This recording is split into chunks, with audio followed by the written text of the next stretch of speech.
Assalamualaikum, halo teman-teman. Hari ini saya akan bagikan resep olahan telur. Bisa dijadikan untuk menu harian, isian snack box, ataupun bisa juga untuk dijadikan ide frozen food, atau sekedar untuk stok lauk pauk. Untuk ibu-ibu yang sibuk, ini berguna banget. Rasanya enak, bikinnya gampang. Yuk simak olahan telur yang lagi viral ini. Namun sebelumnya tetap ya dukung channel ini dengan klik tombol subscribe. Siapkan 3 tahu putih, kemudian telur, karena ini olahan telur ya. Telur saya pakai 6 telur yang ukuran sedang, jangan terlalu kecil telurnya.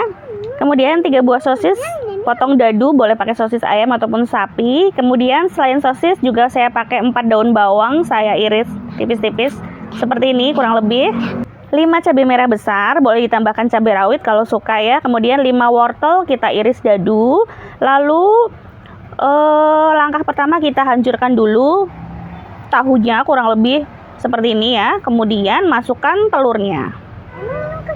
Untuk telurnya usahakan jangan dikurangi ya teman-teman. Nah ini satu telur isinya 2 kuning telur, jadi hitungannya ini kuning telurnya ada 7 ya. Padahal ini telurnya hanya 6, gak apa-apa.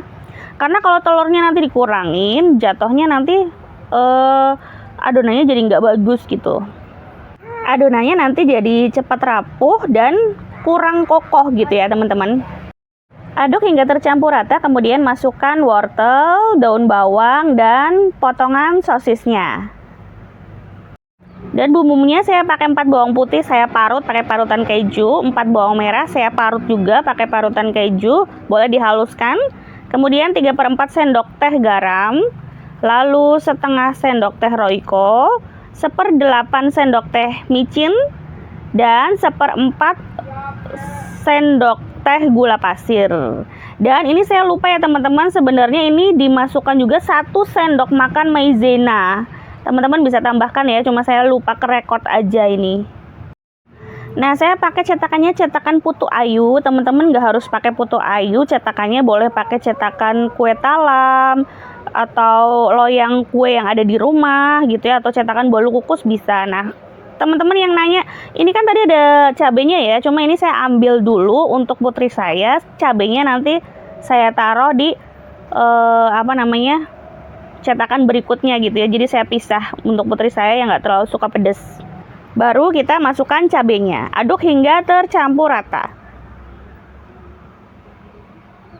Kemudian lanjutkan proses mencetaknya.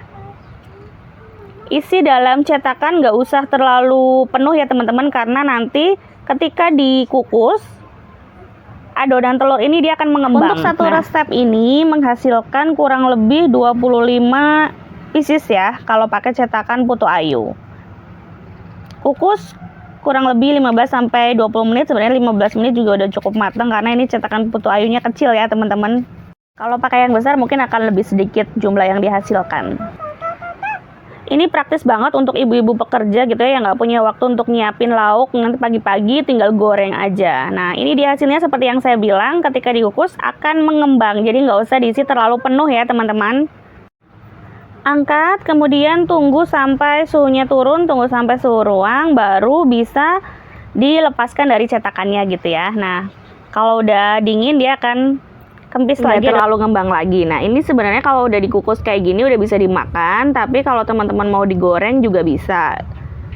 Digoreng dalam minyak yang banyak, jadi nggak perlu bolak-balik ya teman-teman. Ketika sudah kuning kecoklatan gini baru diangkat. Terima kasih, semoga bermanfaat. Wassalamualaikum warahmatullahi wabarakatuh.